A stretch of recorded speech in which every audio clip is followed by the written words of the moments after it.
आइए मित्रों, संस्कृत व्याकरण में आप सबका स्वागत है और मैं हूं रणधीर सर।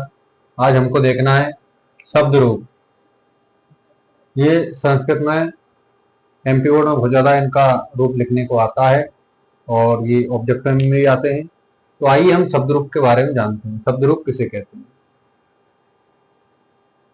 वाक्य की सबसे छोटी जो इकाई होती है वो होता है शब्द।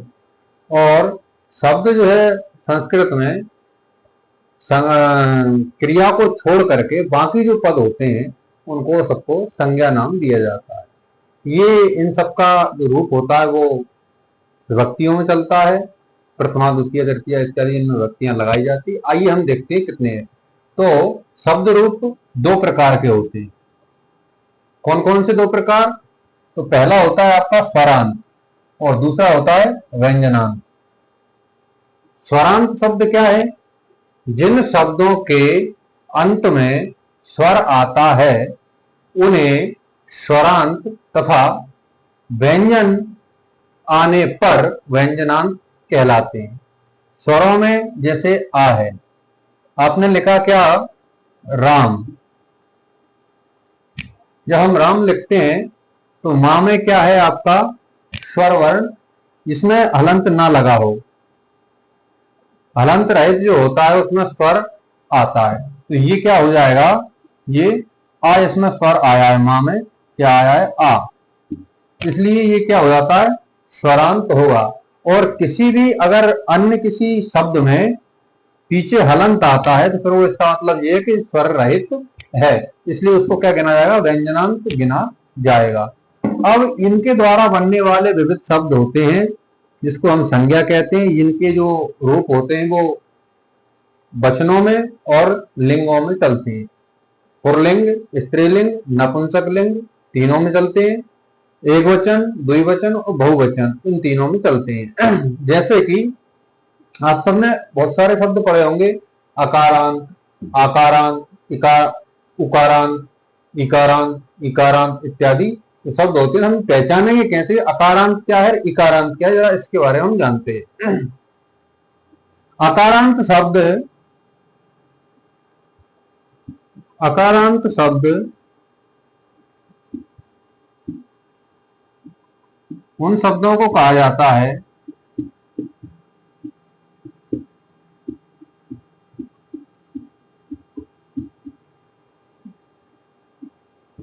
जिनके अंत में आवरण आता है।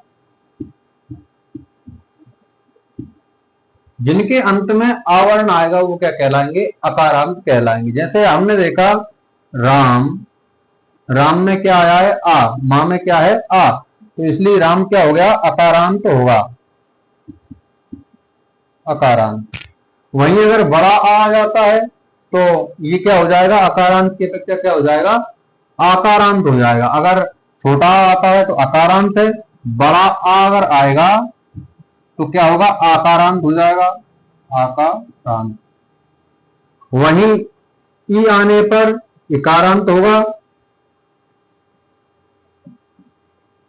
बड़ी ई आने पर इकारांत होगा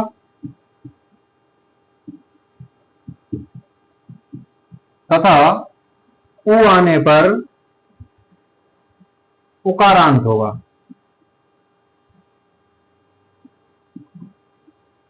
बड़ा हुआ आएगा तो उकारांत हो जाएगा, ऋषि आएगा तो ऋकारांत, उकारांत इत्यादि शब्द हमको देखने को मिलते हैं।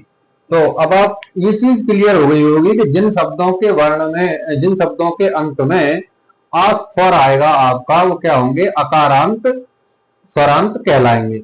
मतलब राम में हमारा क्या है? राम में आ। उसी प्रकार बालक, शिक्षक, नर, छात्र इन सब में क्या है? अकारांत होगा।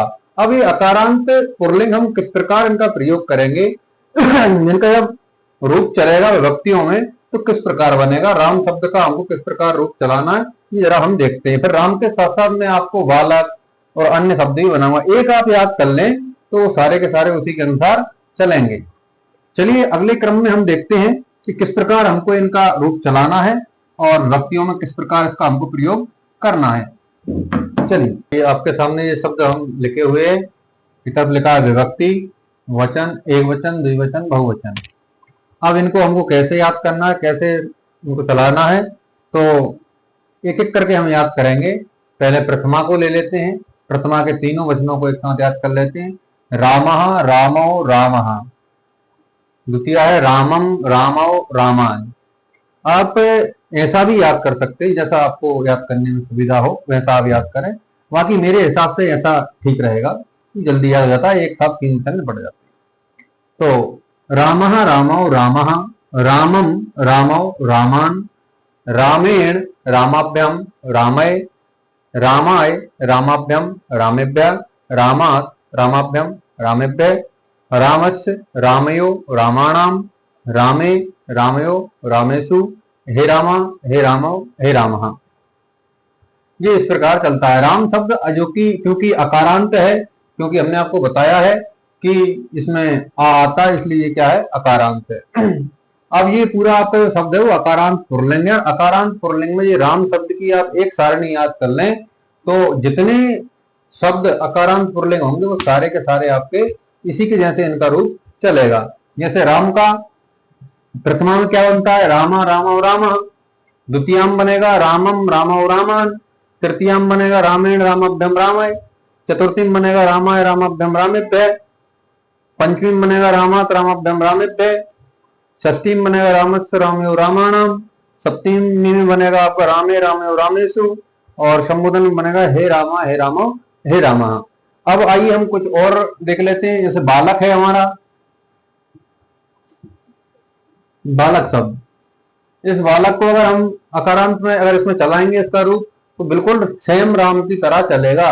चाहे तो आप राम को ले लीजिए या बालक को ले लीजिए। तो कैसे चलेगा, बोले प्रथमा बाल का, जैसे राम है हमारा, तो रामा, रामौ, रामः। तो क्या हो जाएगा, ये राम की जगह क्या लिख देंगे हम, और बाकी ये लगने वाला है सारा का सारा मटेरियल को लगेगा इसमें, तो क्या लिख देंगे, बालका, बालकौ, बालकः।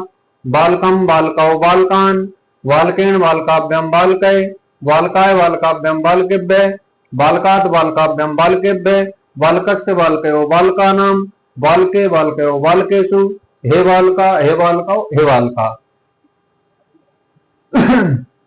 तो बालक भी राम की तरह ही आपका चलेगा। उसी प्रकार आपका छात्र है, छात्र भी राम की तरह चलेगा। कैसे, जैसे अब पहले राम लिया था, फिर बालक लिया हमने, अब छात्र को देख लेते। बोले छात्रा, छात्रौ, छात्रः। छात्रम, छात्रौ, छात्रान्। छात्रेण, छात्राभ्यम, छात्राय। छात्राय, छात्राभ्यम, छात्रेभ्यः। छात्रात्, छात्राभ्यम, छात्रेभ्यः। छात्रस्य, छात्रयो, छात्राणाम। छात्रे, छात्रयो, छात्रेषु। हे छात्रा, हे छात्रौ, हे छात्रा। तो मतलब अकारांत पुल्लिंग जितने भी होंगे वो सारे के सारे किसके अनुसार चलेंगे, राम के अनुसार चलेंगे। तो एक शब्द आप याद कर लीजिए, अकारांत राम, बाकी के आपके सारे के सारे किसमें आ जाएंगे, इसी के अनुसार सारा आपका हो जाएगा। आशा करता हूं आपको जो है शब्द रूप समझ में आया होगा। अगली कक्षा में आज हमने देखा है राम शब्द अकारांत पुल्लिंग, क्या देखा है, अकारांत पुल्लिंग। अगली बार में हम देखेंगे आकारांत स्त्रीलिंग, अकारांत स्त्रीलिंग के बारे में देखेंगे, और फिर हम नपुंसक लिंग आदि इन सब रूपों को हम देखेंगे। चलिए आज के लिए इतना ही, मिलते हैं अगले वीडियो पे।